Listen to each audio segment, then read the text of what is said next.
पगली देवघर हमारे जोरे गे।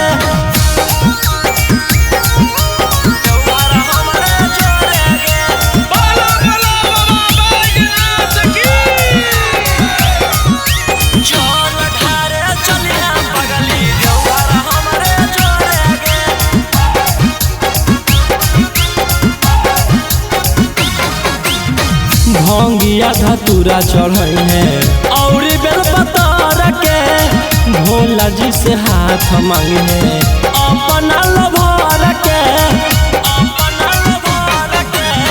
भंगिया धतूरा चढ़ई है और बेलपतर के भोला जी से हाथ मांगे है अपना लभर के। दोनों हाथवा जोड़ी के बैठिया शिव जी के गोरे गे।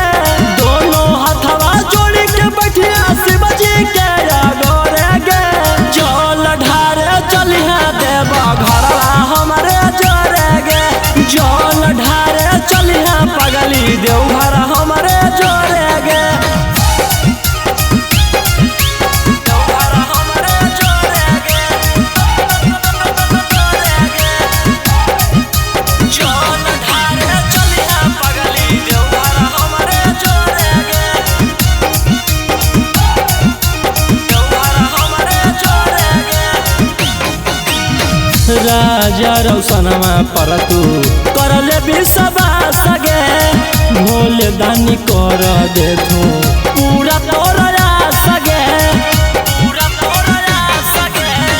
राजा रौशनमा पर तू कर ले विश्वास गे।